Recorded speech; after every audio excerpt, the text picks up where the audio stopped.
You know, brother, I just tell you, I'm spiritually motivated. Been around Birmingham. I love my city. Have given back. Been in business 28 years, and really love my city and don't like the direction it's going in. So I'm motivated spiritually. The issues that we see facing our city, the crime, education, and you know, we need transparent government. We don't have it. It's very evident. And I just think those things are the foundation that makes a city successful. So I just see some negative trends we need to desperately reverse in a timely manner. And that's why I'm running. God has placed it in my heart to make a difference. And these issues are not just campaign platforms, but spiritual motivations.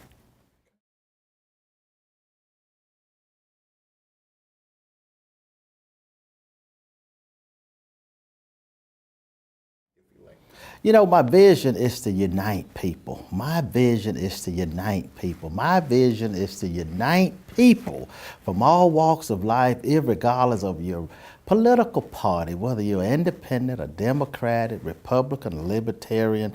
I want to unite business leaders, 501c3s, the neighborhoods, all 99, and the faith-based community. I want to unite us all and bring us together so we can work together to overcome our crime problems and to support public education and to implement transparent government. See, together we keep transparency. We hold each other accountable and responsible. And I feel together, unity, unifying the community like a Birmingham family is what needs to happen. Those who love this city enough, I would be a mayor to do just that. Because the mayor don't have all the answers, although we have one that portrayed maybe he does knows what's best all the time, but sometimes it could be other people that have better ideas, and that's what we don't want to limit ourselves. We want unlimited growth and participation in our city.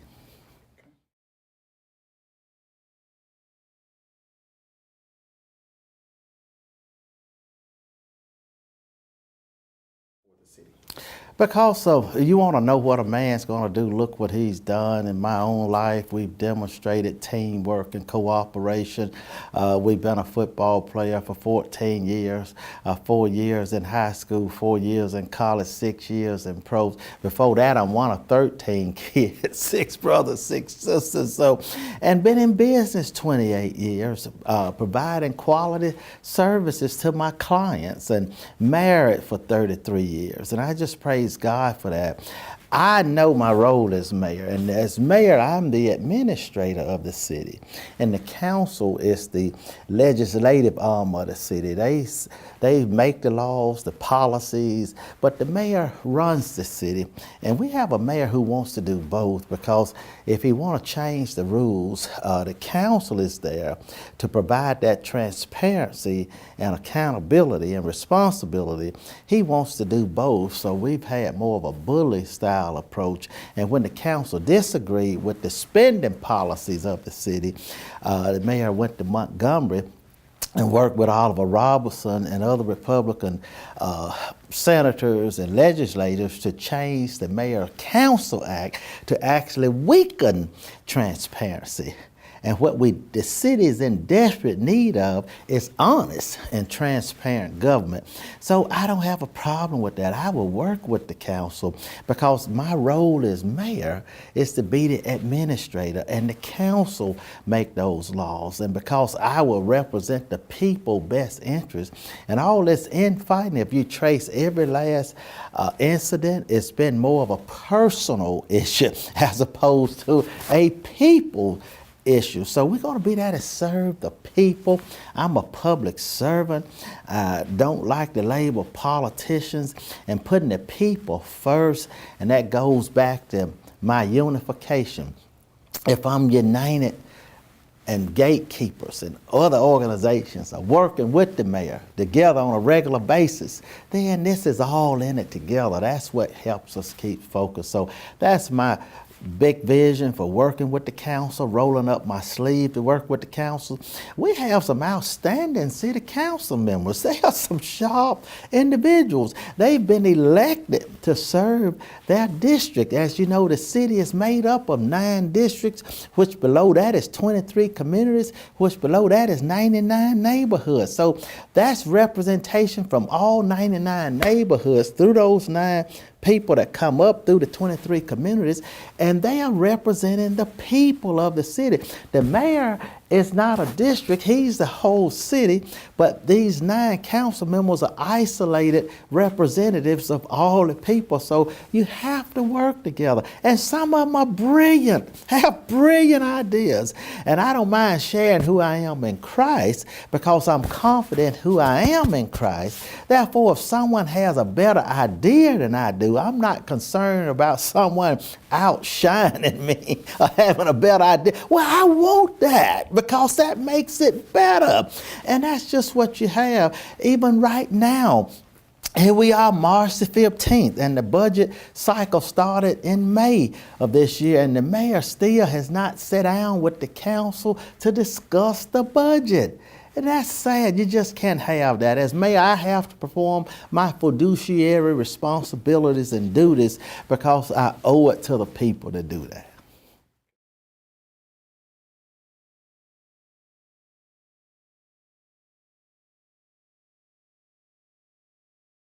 Telling you, I am a man who fear God. I'm a God-fearing man, and I delight in the fear of the Lord. I don't believe in living as if God did not exist because I have a personal relationship with Jesus Christ, and I guess it goes back to my upbringing. I was born in 1962, and I was just raised as a baby in the midst of turmoil here in the city. As you know, the bombing of 16th Street Baptist Church was September, I think, 14, 1963. And I was 1 year old growing up. That was my childhood through that. And my parents were 2 of God's best friends, very strong intercessors. So I have to contribute that childhood stage of growing up, that infant stage of coming up, just seeing your mother very emotional.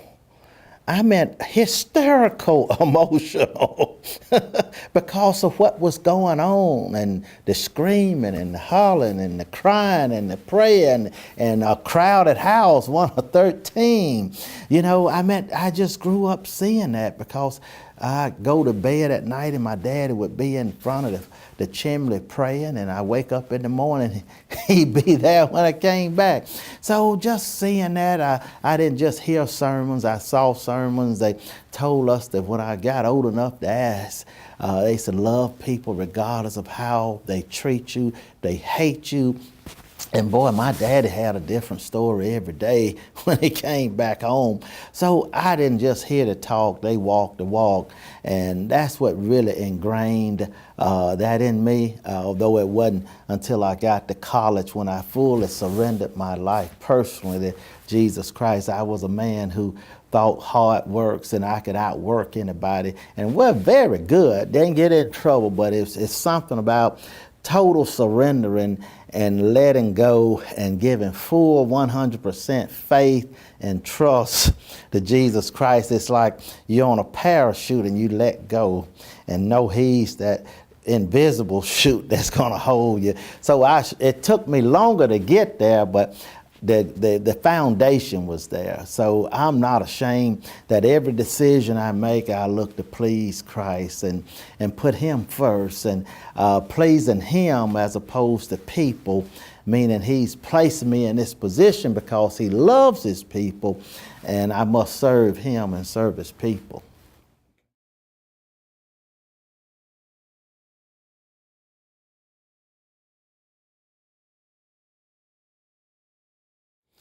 You know, right now, they ask me all the time, what's my first 100 days? And that'll be the first step towards making sure the police department is fully staffed, beginning that process to really make that happen and make sure it's funded, it's properly funded. My mindset is being proactive. I was an offensive player. Defense is reacting. Offense, you proactive, and we'll be proactive. And what we need to do is really make sure our police officers are compensated the way they should be. Right now, I was told we cap out at 63,000. Hoover caps out at 76,000. And here we got the real crime fighting problem here. So we want to get our salaries right and compensations, longevity pay, make sure the merit raises and cost of living increase. And it's not a killer deductible for them. We have to renegotiate insurance rates. We have to do this. Because why is that?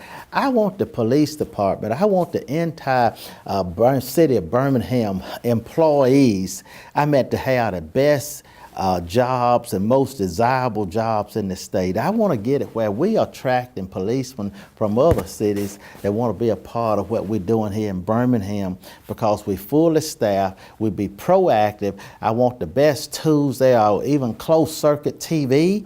If this place is under surveillance, we want to prevent the crime from happening. And we want to do that long-term, educating our kids. 90% of the crimes are being committed by young black men. So that tells me if we can help our black men see themselves flourish and see their dreams being successful, we want to bring back the career tech program, trade and industry, area vocation. They give it a lot of different names. But it's teaching these young men skills and trades, because and I know that God created all of us with a special gift and talent. And what we need to do is be like the Fortune 500 companies, Department of Human Resource, with their employee development. We need to treat these kids as if they're on a career path and help them see that talent that's in them so they can see themselves. I know as a young man, that's what kept me out of the gangs. That's what kept me from going the wrong way, because I was born into a Christian family. And I thought at one time that's why I was going to heaven. No different than if you being born in a garage, you make you a car. But let me tell you this, we all faced with those same challenges and choices. But what was so solidified in me was my dreams, my goals. And I was on that career path early on.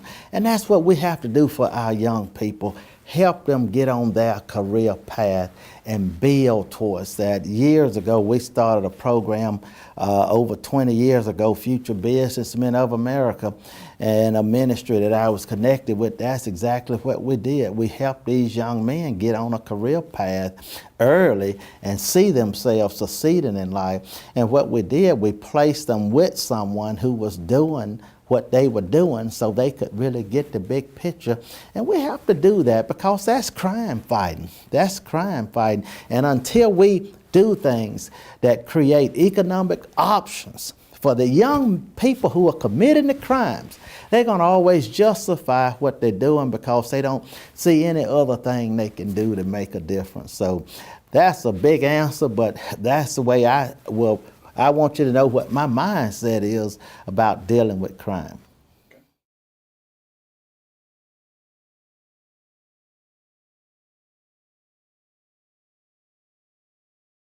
Wow. That is challenging. And, I got challenged the other night because we were in a political debate, and the mayor was boasting about the billions of dollars in downtown. And yet, that is the poorest zip code in the state of Alabama. 35203 is the poorest zip code in the state of Alabama. What we will immediately do is go back to the old-fashioned way of five-star services that the city of Birmingham Public Works Department was noted for building the city. The Public Works Department was the reputation of building the city. The best skilled craftsmen used to work for the city. And we want to go back to that. The city needs to do its own sidewalks. We don't need to contract out sidewalks. The city needs to do its own neighborhood paving, not the big highway paving and major street paving, but the roads within the community that has not been paved in over 30 to 40 years. We need to do that. The drainage. We need to do our drainage, not to mention the overgrown lots and dilapidated houses. We need to clear all that off with city forces. So we're going to build the city forces up. These young men who we're talking about, throwing through the career tech, we're going to make sure they get a certification and where we have a place for them with the city, because what we're spending millions of dollars with capital improvement projects, and some of that work can be self-performed by city employees.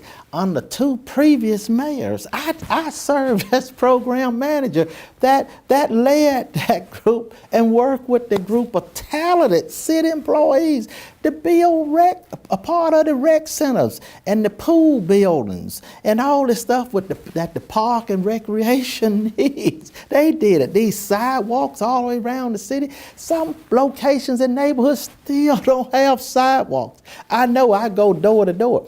So what I'm saying, it create jobs right away, save the city money, and at the same time, you cannot have economic development unless you have community development, and community development starts with public safety and education. So if we can reduce crime, if we can bring our schools up, and I'm fortunate, according to USA Today, Birmingham, they ranked 734 schools statewide, and our Birmingham system ranked 647. I don't like that.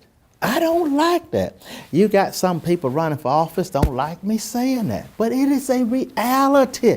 We have to wake up and understand we have to address these issues, and this lip service is enough. Dressing up and painting with a Band-Aid is enough. So I believe those 2 things will bring about community development, which would then result in economic development, and which would also do what? That's why people are now leaving the city, crime and education. That'll be the reason they're coming back to the city.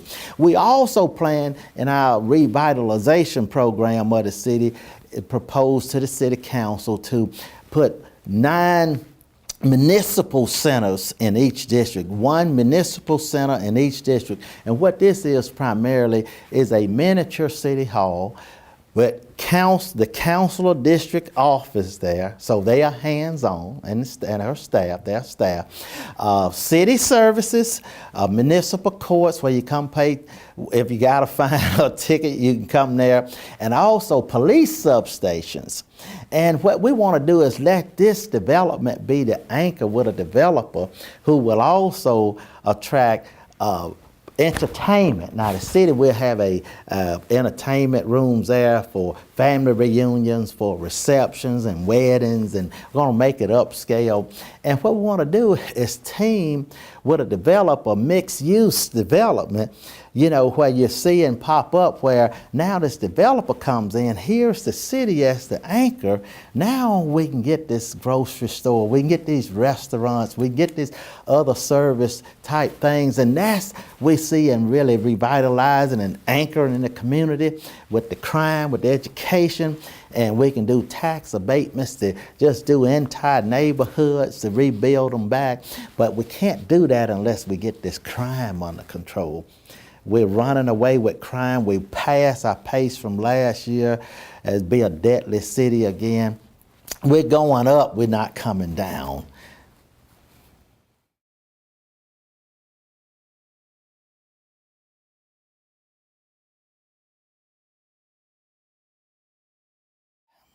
We've talked about crime and education and what we have not. We've talked about unity, all for one and one for all. Together we stand, divided we fall. We want to unite people from all walks of life, blacks and whites, businesses, everybody's got to come together.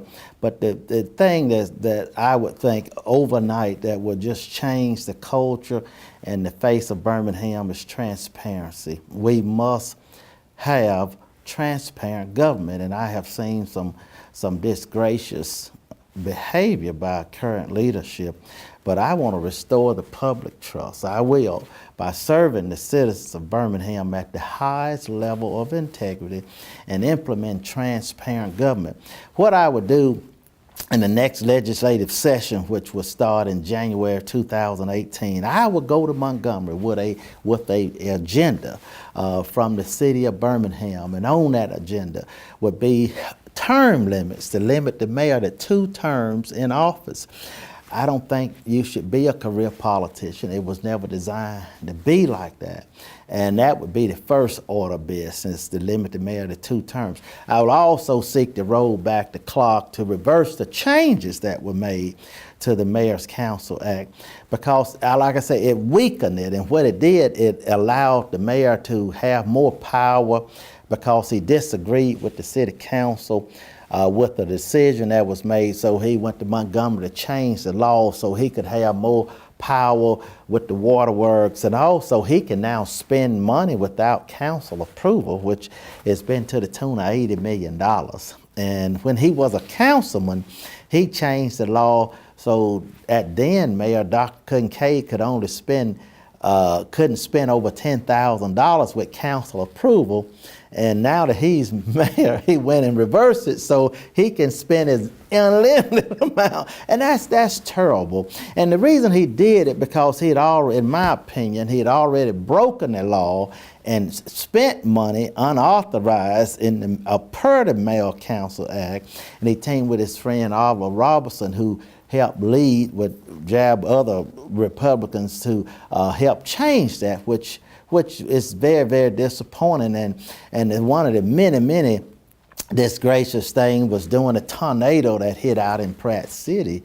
My God, we saw it hit Tuscaloosa first, and that was a good pattern to follow, which a mayor did go visit Tuscaloosa because the president flew to Tuscaloosa. And we saw how Mayor Maddox used the Corps of Engineers funding from the federal government to clean up the whole city. My God, that was a pattern to follow.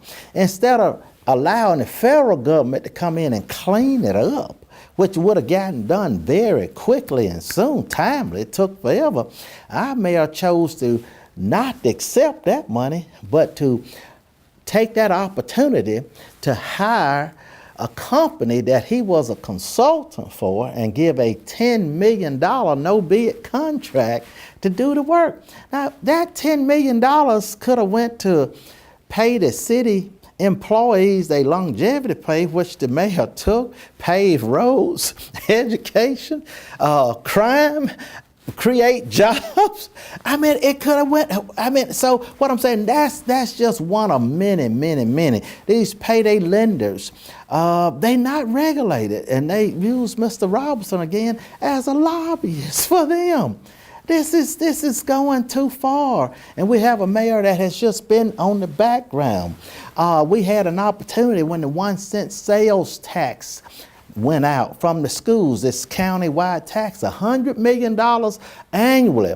Birmingham makeup payout is $40 million. Well, instead of our mayor fighting to get that, he again wrote a letter of support to Oliver Robertson, Amendment 14, to let the county have it all.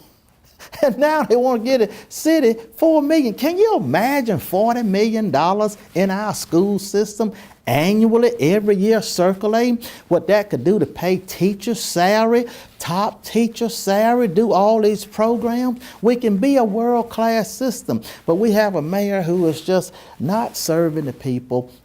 And that is disgracious. I can go on and on, but like I started out telling you, these are spiritual conviction issues to me. As a Christian, I feel we cannot stand on the sideline, and we have the worst reputation of waiting till some tragical bomb go off before we wake up and feel that we should be involved. So I'm just praying that the God-fearing people will just get involved. Don't sit this election out. Tell everybody you know to vote, because I'm representing the God-fearing people agenda, the people of the city who want their government back, and this time has come and change is coming. And I ask for your vote, and I ask for your support.